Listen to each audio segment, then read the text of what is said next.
I think my head just exploded. I think it just went just Friday. My head is still about to explode from a Wednesday morning meeting that I had regarding that. Is that it for you, counsel? Or? No, Judge, I have one more. This is going to make my head explode. Good afternoon, Your Honor. Jim McCarroll on behalf of Beal Properties. Judge Dominic Camden appearing on behalf of Melissa Jalen. All right. Are you appearing on behalf of Hardman? Those are children, Judge. Those are children. Gotcha. All right. Where are we on this? You already No, go ahead. Judge, there was a consent order that was issued a couple, maybe a month and a half ago. A client filed paperwork not through my office initially, indicating that she was having some medical issues. I appeared Regarding the move out. plaintiff's counsel understandably was not there because I don't think my client served them, so I'm not taking any issue with that at all. The subsequent to that, the plaintiff's counsel filed the actual writ to evict my client, and the court set it for hearing today. I can tell the court that I got notification from my client of today's hearing. It didn't come directly from the courthouse, which okay. But my client did inform me that she's having a heart procedure just that started at about, she had to be at the hospital at 7 a.m. And I did not. She basically had told me she had been waiting for the appointment, and there was an appointment that opened, and I instructed my client that she needed to keep her appointment because, with all due respect to this court, her health took precedence, and I'll fill the gap in for her. But her procedure was today. Okay. Well, Your Honor, insofar as the appearance here, I certainly have no truck with that. But there was an order that said that the defendants were going to vacate by April 1st. They did not. That order was entered in February. They had a month and a half to effectuate what they were supposed to do, and they continue to occupy the property. My client understandably wants possession of the property, and that's why we're here today.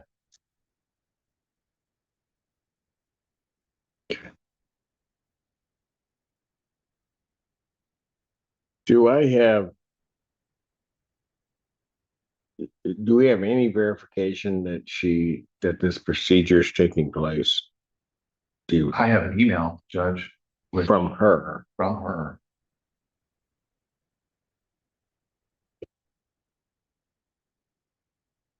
But nothing.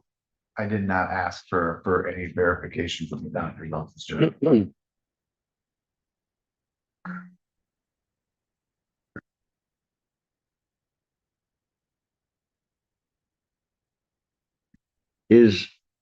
No rent is being paid, right? Correct. She was a Section 8. Section 8 been terminated? It has been terminated, Your Honor. I'm just told by my client that the debt is up to $50,000 at this point. Yes, Your Honor.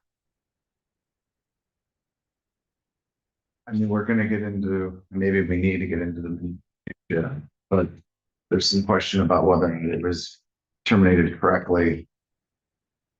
Who was necessarily caused it to basically be lapsed, which was the basis for the counter complaint that was filed in this case. Essentially, the reason why the parties agreed to dismiss it without prejudice.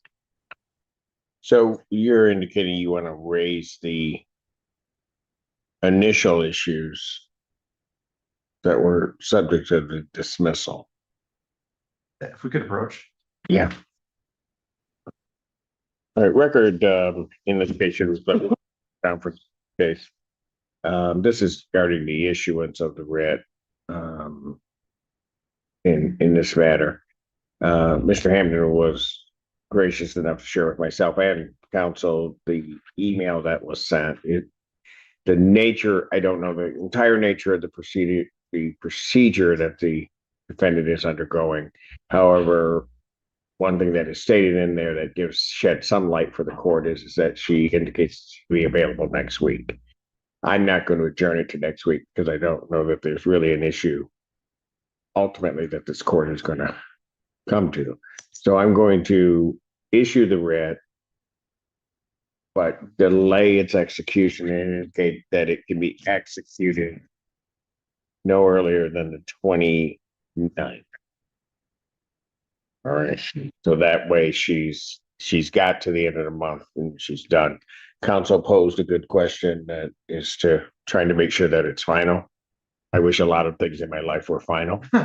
If somebody comes in and says something, I think I'm obligated to listen, but the intent of the court in doing this is that this is it. It's done. We're one or two ways it's going to happen at the end of this month. Right. Thank you, Judge. All right. Thank you. When we locate it, I have to just put on there. Not prior to the 20. Yeah, not to be exit forever. Real Properties versus Matata Patrick. Real Properties versus Matata Patrick. Are these? I'll get another Jimmy card on behalf of Beal Properties.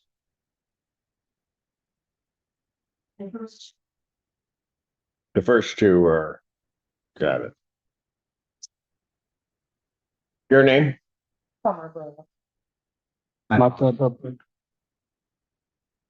Simple. Your name, sir? Matata Patrick. All right. Well, where are we on this case?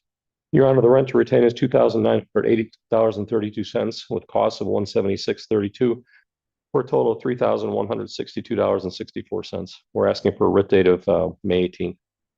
All right. Anybody? Yes. Your position with this is you can restate it for the record. Your position with this case? Yes. Okay. So what were you going to tell me?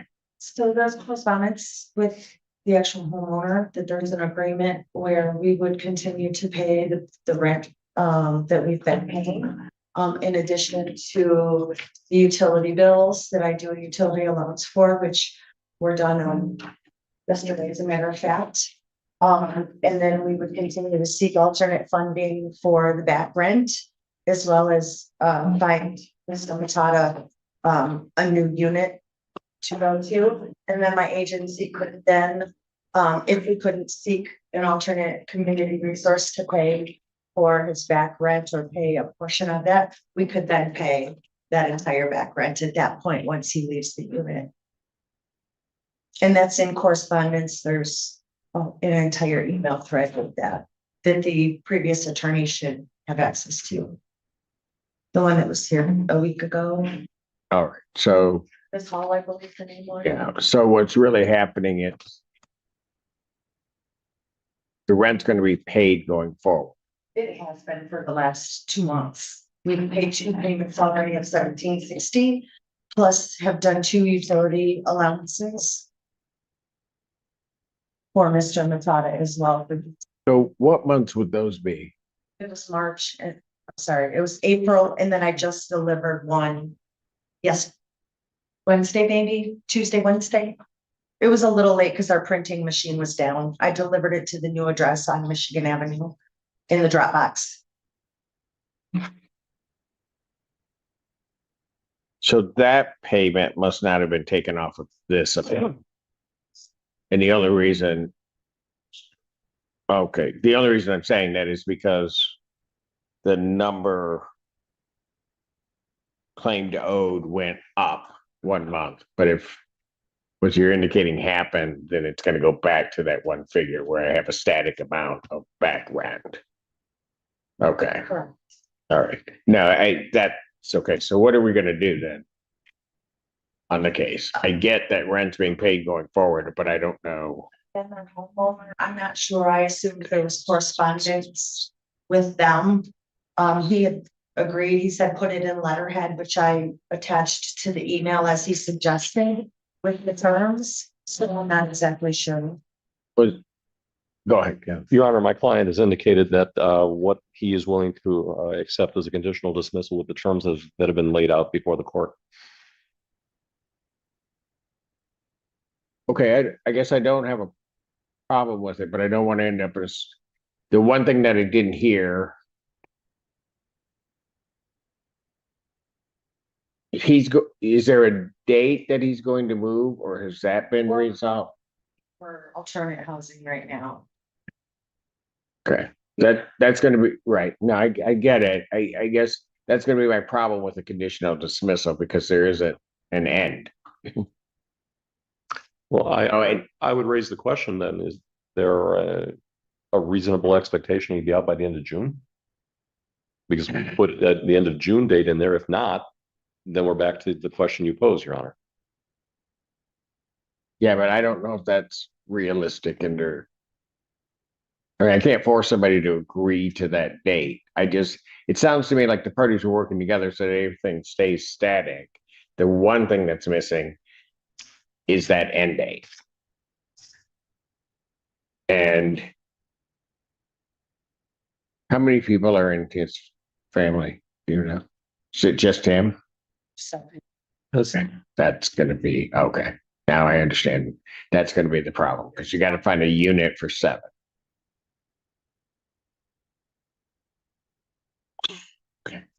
and the family has no income, so that's been the issue, accumulating late fees, and there have been some fees that have been attached that our grant could not cover, so I've had to find, for the last several years, we've been working with him, community resources to cover these fees. And at this point, we've just ran out of funding for those resources. He's access to the ESG funding through SOS several weeks ago, which was the max at that point. And so we've met that for the year already. So he's already gone through SOS, got the 3. Correct. My agency, though, I was confirmed with my supervisor on Thursday. We're getting some additional funding for housing in June. What that looks like, I'm not entirely sure. We could put some of that funding towards that balance if that's. It's coming from the county. No, sir, I'm not sure what the funding is. If it's Okay, grant or. gotcha. Okay, no, the other reason I'm asking is because everything is now messed up with funding Yeah. in a big way. So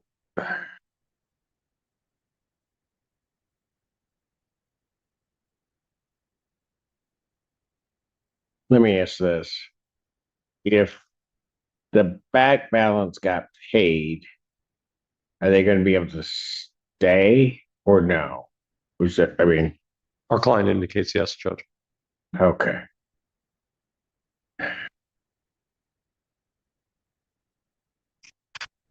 So, My grant, unfortunately, we can't pay that back rent until he's out of the unit. because nobody wants to make my life easy. Okay. And it's fine.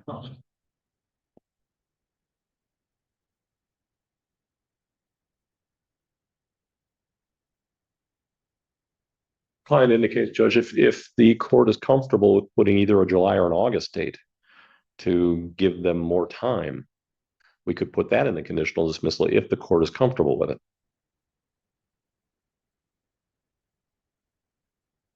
I'd be comfortable with this because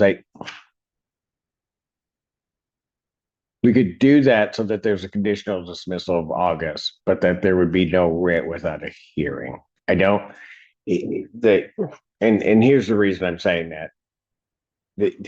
The issue with what's now happened with funding in this county is my head is still about to explode from a Wednesday morning meeting that I had regarding that. Because the amount of funding lessening as we go into the summer to save people's housing. So normally under the circumstance, we'd be able, quite frankly, if we were in the winter, which is another weird thing, we'd likely be able to find funding to pay this back balance and then move forward. I can tell you right now, it's not going to happen. In particular, if he's already tapped into the resources, it's not going to happen. So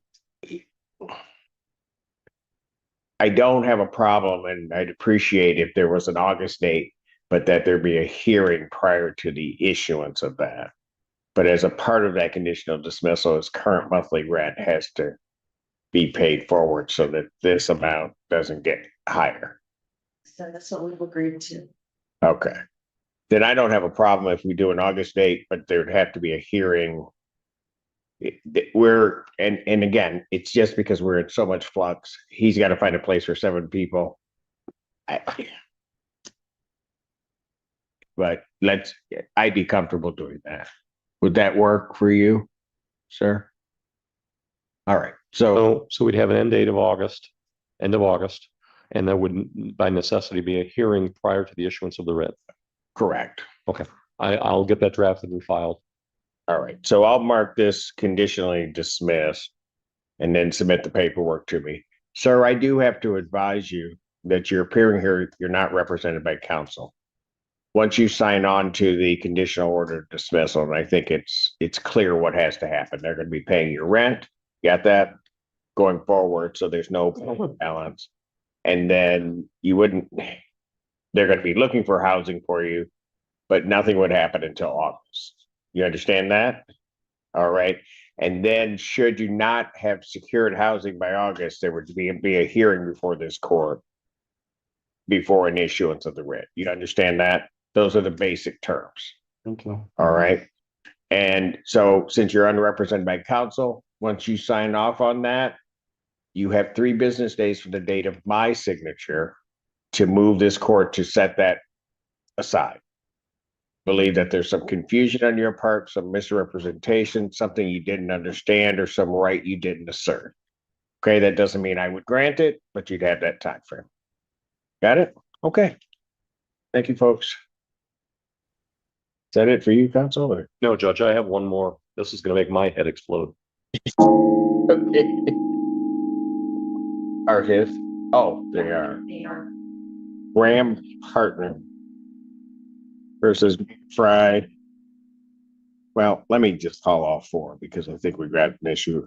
Mika Fry, Naja Brown, Going Robinson, and Maisha Sen. I'll just come up because I mean I'm going to have a similar one. They can just line up down that side. All right, who do I have here? Your name. Morning. Robinson.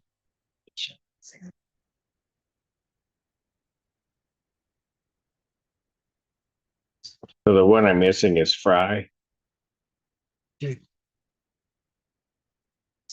Okay, SK, is that, It's just not any. this is okay, SK Properties.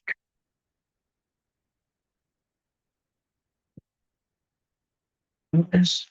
Then right.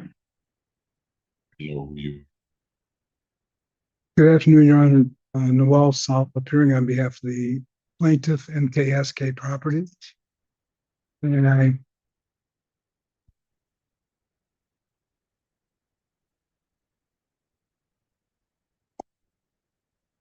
What? Who are? What counsel? What case do you have? Are you trying to? Is that an appearance you have? yes, Your Honor. Let me see the appearance. You're in the next block. Oh, I'm sorry. No, it's okay. It's all I right. have, You I thought that just had me confused. I was confused. I thought that case had been called. So, Okay. So okay. this is Ram Partners versus these individuals. And I told you this is going to make my head explode, Judge. all right. So the last time we were here, we had a problem with these properties because these were filed.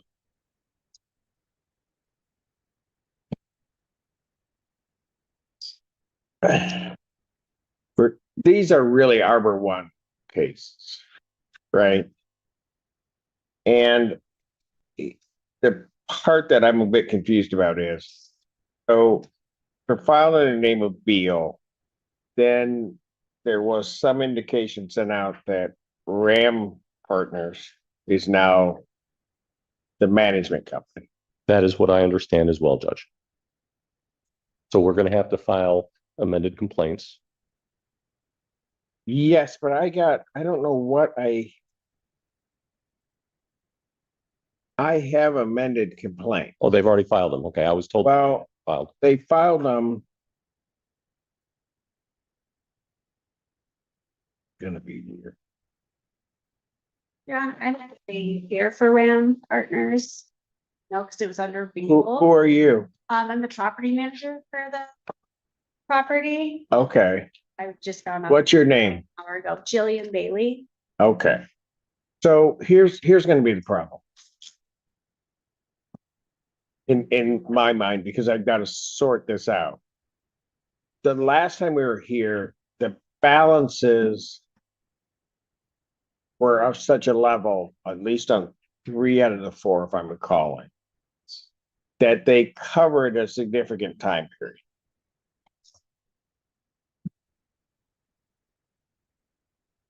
Typically, that might be okay, except that these are really Arbor One cases. Arbor One has, there's significant litigation in our circuit court as well as the federal court. And so I don't know, first of all, whether this management company or whether Arbor One can proceed on these. And that may be part of the problem.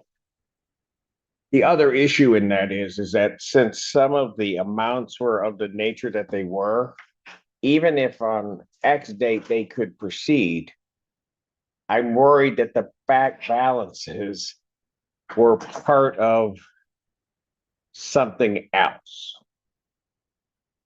And it worried me even more because a new management company came in, so they're going to be looking at the number that they would have. I get that. But they may or may not know that part of that number may have been dealt with or disposed of to the extent that they can proceed. May have been dealt with in the circuit court. Now, the case becomes much more complicated than a standard eviction. The judge isn't just looking at unpaid rent anymore. He's trying to determine whether the correct legal party even has the authority to proceed. Questions involving management changes, amended complaints, certificates of compliance, and ongoing related litigation can affect whether an eviction action is legally valid. Rather than rushing to judgment, the court pauses to verify the procedural foundation first. That's a reminder that in American civil courts, due process matters just as much as the underlying dispute. What do you think? Is the judge being overly cautious? Or is this exactly how a court should handle complicated property litigation? I think my head just exploded. I think it just went just Friday. Misery loves company, Judge. All right. So that's where we are. I don't know what go ahead. Judge, I was brought into this late yesterday afternoon. As you know, Ms. Holm has been handling this. She's on trial today.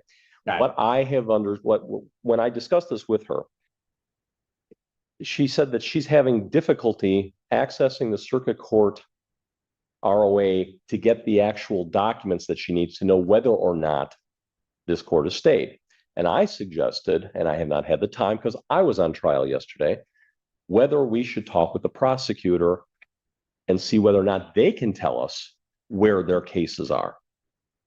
And so that's my hope, is to sometime next week sit down with Ms. Holm when we're both in the office together, get a strategy together, and maybe contact the prosecuting attorney to find out where their cases are, to tell you whether or not you can go forward on these. Because she has tried, and I know she's been working on this, trying to access the ROA for the circuit court unsuccessfully to access whatever order there is that tells you essentially whether or not you have the right. Whether or not these cases can go forward. I will tell you, and just to back up, because I don't know that I told Ms. Holden. After the last hearing, or maybe the one before that, I can't remember. Because there was some confusion on my part, I contacted the other side of that litigation, that being legal services, to try and determine whether or not these folks were well, I was really more focused on the units, because there were some units that didn't have COC, some did, and I don't know when all of that transpired.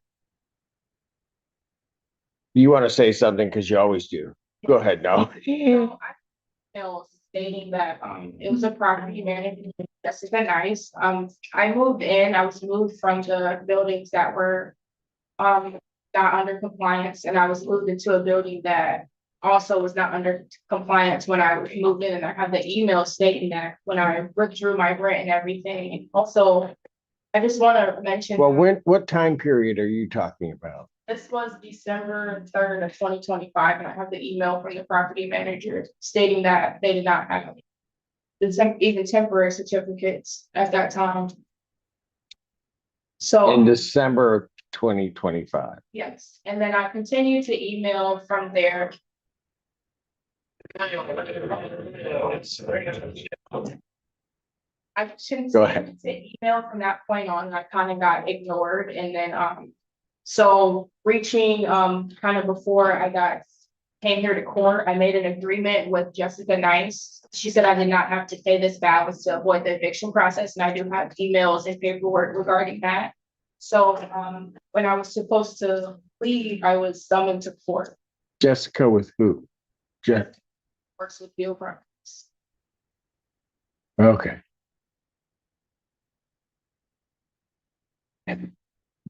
Anything you want to tell me?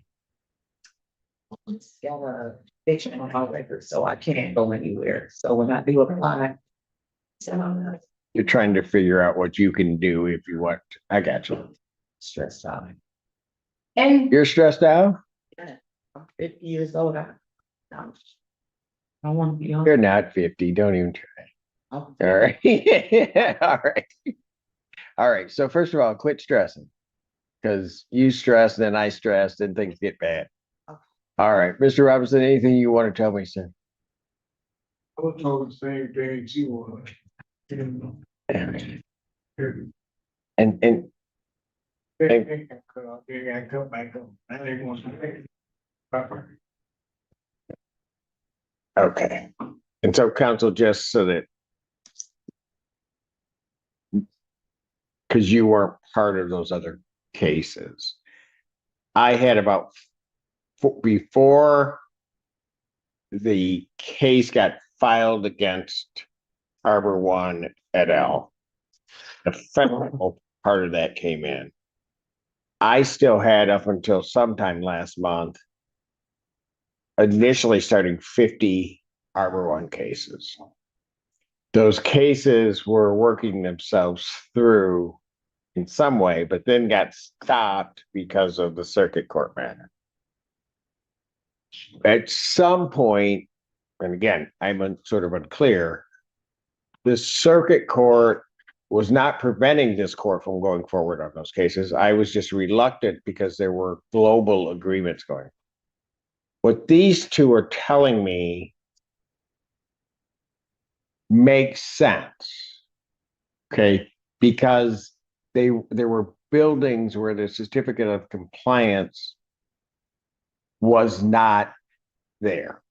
And I can't tell you off the top of my head which buildings those were at this point. I mean, I could look back at my records. But that rent, at some point, the circuit court ruled, because we had to get rid of escrow that was in our accounts. And at some point, that escrow was given back to the tenants, either in full or at a 50% rate, because they couldn't theoretically charge rent. But the money could have been used for the repairs. And I think Judge Kunke did something along those lines regarding that. We got rid of, ultimately, all cases where there was escrow and got those resolved. Additionally, with that, the cases that were here brought in the name of Harbor One were all dismissed. And so I was, when I found out, because they were filed in the name of Beal, and now they're filed in the name of Ram. Once I found out that it was Harbor One, I think it was Mr. Robinson that told me, he just blurted it out, and I stopped immediately because I didn't know that they could proceed. Okay. And also, council, I don't know what date, it was a Tuesday, I think, in April. Council, was it Bodman that was representing? They were representing Arbor One. And on the day that we got rid of the last of the cases that were before me, part of that large group, they made no mention, which I think they would have, that there were more Arbor One cases coming. I could confirm that with Bodman's attorney. Okay, because I think that may be, certainly you can go to the prosecutor about where things are, but you may want to also go to them as to whether or not, because it may be, and Ram may or may not know that, it may be that they can't at this point proceed on these cases. But if you can, I mean, I don't mind hearing them, but because I like banging my head against the wall. But I don't mind hearing them, but it's just, I just want to make sure everybody's operating in the right way. And and I just want to make this clear. I don't doubt what those two are saying. I think, unbeknownst to a lot of people, these balances on some of these things got wiped. And not everybody knows. Because that's what was happening on a number of different cases and units. All right, so what do you want me to do? Because I'm going to go back and rest for a minute. Well, before you do that, Judge, perhaps we should adjourn. Yes. And how much time? I've got to coordinate with at least 2 other offices, Judge.